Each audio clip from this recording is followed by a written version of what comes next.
Hi all, welcome to our third lesson of Key Question 3, The Coming of War for Depression, War and Recovery 1930 to 1951. Today we're going to be looking at appeasement, okay? So just have a think now, more of a sort of thinking starter. If you see someone in school being bullied, should you do anything? What should you do? Should you get involved? Have a think about it. Do you think you should get involved? Just have a little think about what you would do. So what do you think the word appeasement means then, and can it ever be justified? So appeasement is something that happened before the Second World War. It's something that Britain and France took part in, but Britain in particular, Neville Chamberlain, Britain's Prime Minister, he appeased Hitler. He gave in to Hitler, okay? And the actual definition is giving in to someone's demands as far as is reasonably possible to avoid conflict. So yes, we'll do this for you. Yes, you can have this. Yes, we'll give in as long as we avoid war. Now, bear in mind, Neville Chamberlain and lots of the other politicians of this time were still recovering really from the horrors of the First World War. He did not want to put the country through the Second World War. He didn't want to put the country through that again because the First World War had been so horrific, okay? So he decided to appease Hitler. He gave in as far as he could, which is what our foreign policy was between the years of 1919 to 1939. And again, as I've said, it's associated with Neville Chamberlain, and it's designed to avoid war and show Germany that reasonable claims could be resolved through negotiation. We didn't have to go to war, we could negotiate, okay? So, have a look at this cartoon and make some notes down for me. How far do you think it explains appeasement, or what does the cartoonist think about appeasement? What do you think the purpose of it is? You can see there Hitler is marching up on the spineless leaders of democracy. Again, how do you think the cartoonist feels about appeasement? Pause the video for me there and make some notes. So hopefully you've come up with things like it shows that they thought appeasement was wrong. Hitler was walking all over democracy. He was killing democracy. That the politicians that were advocating appeasement were spineless, giving in to Hitler. Okay, that there was a feeling of this at the time in lots of different countries. So often we look back and think it should have been so easy to stop Hitler, so why didn't we? Well, like I've just said, millions of troops had died in World War I. 6.5 million civilian people and soldiers had died in World War I. So what would you have done? We're looking at the death of millions, okay? We don't want that to happen again. So the politicians, as I said to you earlier, did everything they possibly could to make sure that war wouldn't happen again. And so appeasing Hitler was the way that they found best to do that. So we're going to do a little bit of decision making now. So imagine you're Neville Chamberlain, the British Prime Minister. You're going to be addressed with a series of events and you must decide how you're going to respond. So decision one, joining with Austria, something we looked at last lesson.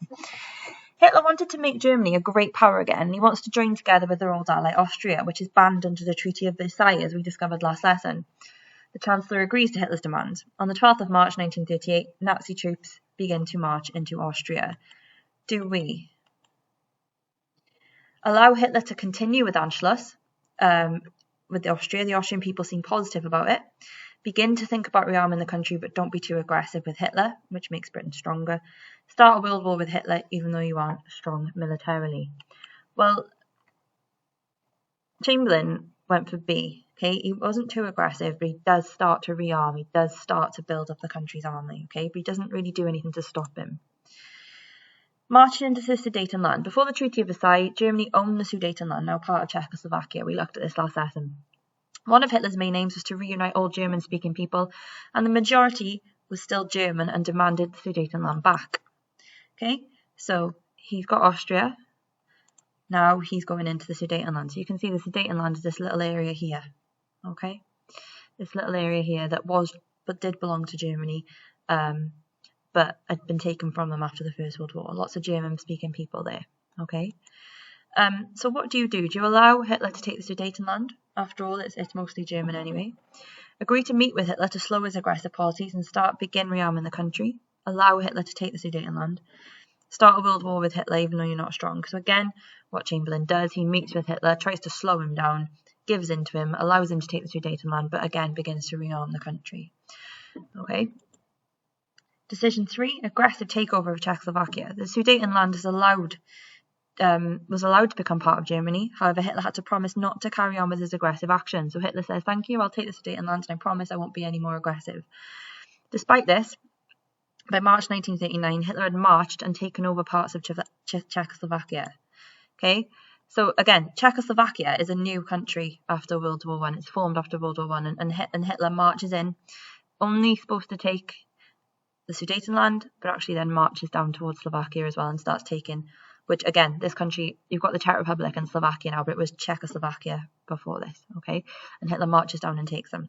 So at this point now, he's got Anschluss with Austria, so he's taken over Austria, he's marched down into Czechoslovakia. So you can see that his area of land, his empire is expanding. So if you're Chamberlain, what do you do? Resign, you've effectively been made a fool out of, and there's a strong politician attacking you in Parliament, Winston Churchill. Continue with rearming, you have no choice but to allow Hitler to take Czechoslovakia. Start a world war with Hitler, even though you still aren't strong militarily, but you are nearly ready. Chamberlain continues to rearm and lets Hitler take Czechoslovakia. Okay, so he appeases, he gives in to him again. The invasion of Poland. Having taken vast amounts of land by the end of March 1939, Hitler was still not satisfied with the amount of land and made plans to invade Poland. The British had agreed to support Poland on the face of German invasion. On September 1st, 1939, the Nazi troops invaded Poland. Okay, so in they go to Poland. And they start invading. What do? Do you start a war? Since March 1939, you have worked on civil defences and you need to support Poland. Continue with the rearming. You have been rearming a while, but a bit more won't hurt. Set another meeting with Hitler where you try and sort out another treaty with him. Okay. Hitler actually as you know, Hitler took Poland. Neville Chamberlain then went to war with Hitler over him invading Poland and resigned after that, whereby Winston Churchill then took it over. So this is how Hitler's power expanded. Sorry, it's cut off there. I should say marking Hitler's power. So you've got in 1936, he takes the Rhineland. 12th of March, he takes Austria. September 39, Hitler receives the Sudetenland. Takes over Czechoslovakia then in March 1939. And on September 1st, 1939, Hitler invades Poland. You should have a map like this, and what I would like you to do is label it. Okay, so I want you to basically label this map like it is on there, and then stick it into your books. Or if you're doing it online, you can print it off and stick it in when you come back in. So I'm going to suggest that you pause the video now so that you can do that. So hopefully you've done that. Now then, what also you should have is one of these. Okay, what I want you to do is colour in reasons, that appeasement was a good idea, and reasons that appeasement was a bad idea. So arguments for and against appeasement. So one colour for, one colour for against, and I want you to go through them. So we've got Germany deserved a fair deal. It was treated too harshly in Versailles. It encouraged Hitler, made him feel he could do what he wanted. Germany's growing stronger, but more difficult to defeat. Britain needed time. Now that's a key concept there, because Britain was not ready to be going to war in 1938. Okay, it needed time. It was not ready to go to war. It didn't have the money, it didn't have the resources, it didn't have the economy to be able to go to war. And so Chamberlain was trying to sort of gather some time before war actually happened. The British people had to want war, so people didn't want it in 1938. There was a fear of communism. Better to support a strong leader of Germany than communists. Fear of another war. People wanted to avoid another terrible war. The Munich Agreement was a massive disaster. It really didn't make Chamberlain look very good.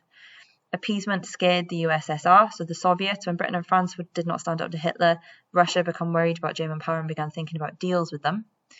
And Hitler was determined to conquer Eastern Europe. Hitler had made his plans clear. The policy of appeasement was clearly doomed from the start. Hitler had just lied.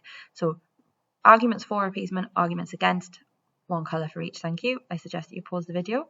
Off you go. Okay, so hopefully you've done that now. And what I want you to do is basically write down what you think the steps were to war. What steps of appeasement actually caused the Second World War to happen for me, please. So get that down for me. And thank you very much. That is the end of our lesson. The map, as you can see there for the lesson as well, is at the end, as is the plenary. Thank you very much.